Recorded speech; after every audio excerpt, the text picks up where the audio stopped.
Assalamualaikum Bu. Waalaikumsalam. Ini dengan Mbak siapa? Perkenalkan Bu, nama saya Salsa Abdullah. Mbak Salsa. Dari kelas berapa Mbak Salsa? Saya dari kelas 12. Oke. Sebelumnya Mbak Salsa sehat? Alhamdulillah Bu sehat. Gimana tadi sekolahnya? Asik sih Bu. Lancar ya? Menyenangkan, ya. Udah kelas 12 sudah banyak ujian-ujiannya berarti ya? Iya Bu. Oke, sebenarnya Ibu ingin bertanya, tujuan Mbak Salsa menemui Ibu siang hari ini ada apa? Saya ingin melakukan proses konseling Bu. Oh, proses konseling. Oke. Sebelumnya Mbak Salsa sudah pernahkah melakukan proses konseling? Pernah sih Bu, konseling kelompok. Oke, berarti Mbak Salsa ini sudah sedikit tahu ya Iya. mengenai proses konseling kelompok itu seperti apa. Jadi, oh ya, Ibu ingin bertanya, Mbak Salsa itu kan rumahnya Surabaya atau mana? Iya Bu, di Surabaya. Oh, Surabaya, berarti PP ya, nggak ngekos ya? Iya. Oke, Ibu ulas kembali ya mengenai proses konseling itu seperti apa. Jadi konseling yang akan kita lakukan itu konseling individu Mbak Salsa, dimana Mbak Salsa ini sebagai seorang konseling dan Ibu seorang konselor. Nah, di sini peran Ibu hanya memfasilitasi pemecahan permasalahan yang sedang Mbak Salsa alami gitu. Jadi Ibu hanya mengarahkan saja, yang mengambil keputusan serta yang menentukan dari diri Mbak Salsa sendiri, begitu ya? Iya. Dan juga tugas konseling adalah berperan aktif dalam proses konseling, gitu. Oke, di dalam proses konseling itu juga ada beberapa asas Mbak yang biasanya digunakan itu 3. Yang pertama asas kerahasiaan, yang kedua asas keterbukaan, dan yang ketiga asas kesukarelaan. Asas kerahasiaan ini dimana Ibu seorang konselor harus wajib hukumnya menjaga rahasia tentang permasalahan yang sedang Mbak Salsa alami. Begitu pula dengan identitas Mbak Salsa, harus juga bisa Ibu jaga, begitu ya. Jadi Mbak Salsa juga jangan khawatir kalau semisal permasalahan Mbak Salsa ini bocor di luar forum konseling ini, begitu. Jangan khawatir ya Mbak Salsa ya. Oke, jangan khawatir ya Mbak Salsa ya. Oke, yang kedua asas keterbukaan, dimana nanti Ibu meminta tolong kepada Mbak Salsa untuk terbuka dalam mengemukakan permasalahan yang sedang Mbak Salsa alami. Nggak usah malu, nggak usah takut, nggak usah ragu, karena kan sudah ada asas kerahasiaan tadi ya. Dan yang ketiga ada asas kesukarelaan. Nah, sebelumnya Ibu ingin bertanya, Mbak Salsa ini ingin melakukan proses konseling atas diri sendiri atau ada rekomendasi dari orang lain? Keinginan saya sendiri Bu. Oke, berarti dari keinginan diri sendiri ya. Jadi asas kesukarelaan ini dimana proses konseling itu tidak ada unsur paksaan. Jadi harus dari diri konseling itu sendiri. Karena ketika kita ada paksaan pasti tidak nyaman ya. Pasti akan merasa kayak tertekan atau bagaimana, begitu ya. Oke, sebelumnya dulu Mbak Sal sudah nyaman? Sudah Bu. Oke, karena sudah ya, Ibu sudah menjelaskan beberapa asas-asas. Nah, biasanya ini di dalam konseling individu khususnya, waktu yang paling efektif itu sekitar 30 atau 40 menitan Mbak Salsa. Itu paling lama ya. Nah, oleh sebab itu sekarang Ibu minta Mbak Salsa menceritakan permasalahan yang sedang Mbak Caca alami. Oke, kalau begitu dipersilakan Mbak Salsa menceritakan permasalahan apa sih yang sedang Mbak Salsa alami saat ini.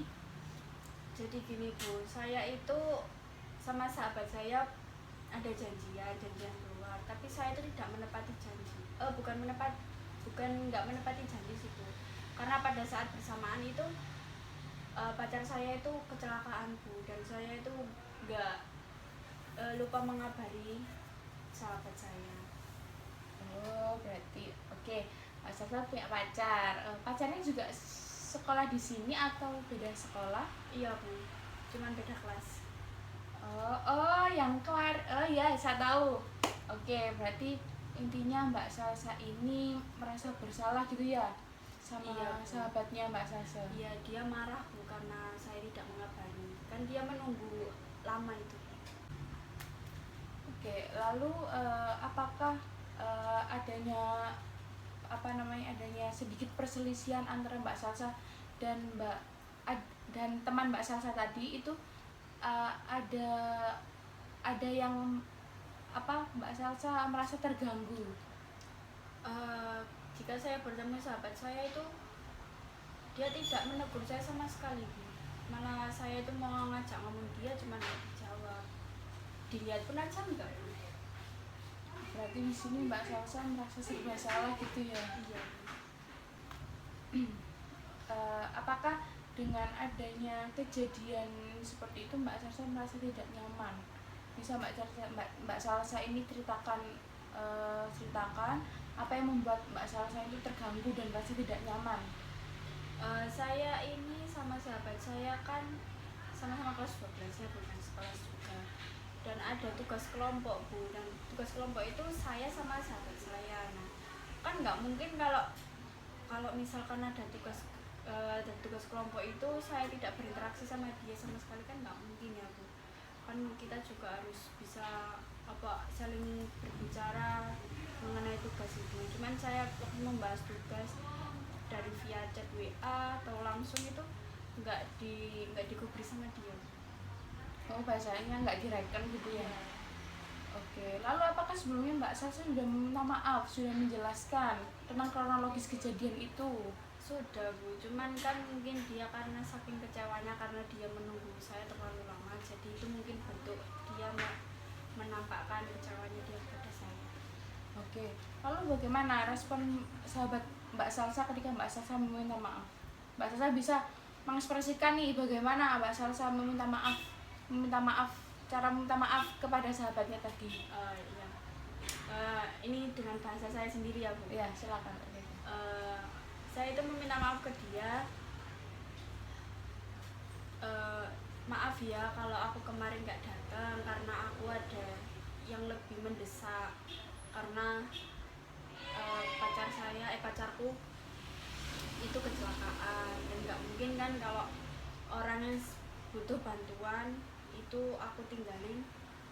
Maksudnya aku tuh lebih mendahulukan yang penting dahulu. Cuman kan aku memang waktu itu bateraiku lowbat dan aku nggak bisa menghubungi kamu kayak gitu.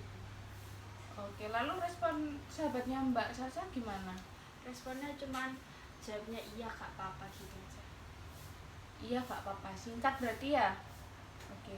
Lalu untuk sampai saat ini bagaimana hubungan Mbak Salsa dengan sahabatnya? Apa canggung atau bagaimana ketika bertemu? Tetap dingin, Bu. Saya terus mengejar dia, saya terus minta maaf secara langsung juga, secara via WA juga, tapi tetap responnya tetap sama-sama dingin. Dinginnya itu seperti apa? Maksudnya responnya itu tidak ada, cuman ngelirik gitu aja. Udah sih, itu aja dia. Nggak ngomong sama sekali sama saya. Oke, berarti intinya dasarnya itu permasalahan yang dialami Mbak Salsa sama sahabatnya itu kurang adanya komunikasi ya, maksudnya waktu kejadian itu adanya miskom.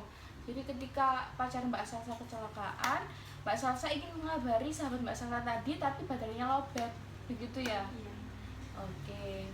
Karena kan saya waktu itu juga mau ngabari pakai handphone yang lain, kan nomornya ada di handphone saya, Bu, sama aja. Handphone saya itu mati, jadi saya tuh bingung harus ngabarinnya dia itu gimana. Oke, baik, Ibu mengerti apa yang Mbak Salsa alami ya. Jadi ya serba salah ya Mbak Salsa tentunya ya. Lalu nih Ibu tanya saya lagi, apakah ada rencana lagi untuk Mbak Salsa itu merayu meminta maaf kepada sahabat Mbak Salsa?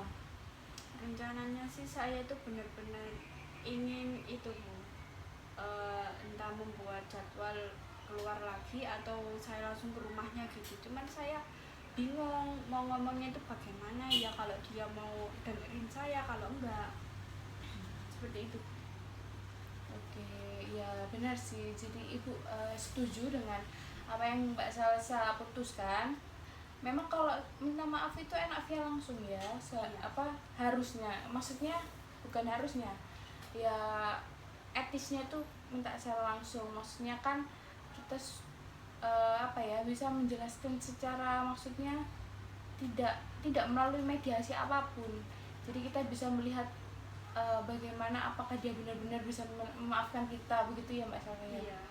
Oke, lalu Tapi saya bingung Bu, gimana caranya saya itu ngomong sama dia langsung. Saya takut soalnya tetap sikap dia kepada saya itu dingin. Takutnya saya itu ngomong banyak dan responnya dia itu diam aja gitu. Saya itu kan jadi bingung harus gimana gitu. oke, yang Mbak Salsa bingungkan ini harus menjelaskan bagaimana, begitu ya.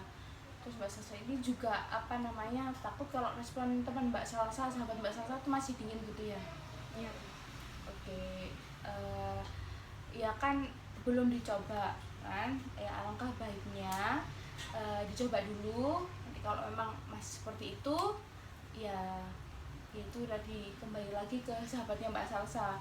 Salsa kan sudah berusaha minta maaf ya, sudah berusaha menjelaskan bagaimana klarifikasinya, tapi nggak apa, pokoknya niat baiknya Mbak Salsa sudah bagus, jadi mendukung, begitu Mbak Salsa ya. Oke, ada yang ingin ditanyakan lagi Mbak Salsa? Nggak ada sih Bu. Masih ada yang ingin diungkapkan atau bagaimana? Enggak, saya lebih ke lega aja sih, soalnya saya juga dapat arahan dari ibu supaya saya juga mencoba terus meminta maaf kepada sahabat saya tadi. Ya itu sih kalau dari ibu begitu ya. Tapi kalau memang sahabatnya Mbak Salsa responnya masih seperti itu, ya sudah, berarti kembali lagi ke sahabatnya Mbak Salsa. Mbak Salsa sudah berusaha minta maaf, sudah bagus. Pokoknya jangan pesan dari ibu ketika Mbak Salsa bersalah, jangan pernah malu untuk meminta maaf ya. Karena kan memang manusia itu tempatnya salah Mbak Salsa. Mbak Salsa juga jangan merasa aku salah, jangan begitu terus ya. Tetap semangat belajarnya, udah kelas 12 kan ya. Iya. Oke, untuk seminggu ke depan, nanti kalau misal Mbak Salsa ada waktu, ibu kabarin ya. Nanti Mbak Salsa bisa atau enggaknya bisa bilang. Nanti ibu akan ingin melakukan evaluasi gimana nih perkembangan antara Mbak Salsa sama temannya, sudah baikan atau belum. Terus ya ibu ingin tahu progres yang Mbak Salsa rencanakan itu sudah terlaksana dengan baik atau belum, gitu ya. Iya, baik Bu. Oke, ibu rasa cukup ya, sudah cukup ya Mbak Salsa ya. Apa ada lagi? Nggak ada sih Bu. Oke, Mbak Salsa mau pulang ini, soalnya mendung, takutnya hujan ya. Iya Bu. Jaga kesehatan ya Mbak Salsa, Iya. Mbak Salsa ya. Oke, makan yang teratur, istirahat yang cukup, minum vitamin gitu. Oke, kalau begitu Mbak Salsa boleh meninggalkan kelas. Terima kasih ya Bu. Iya.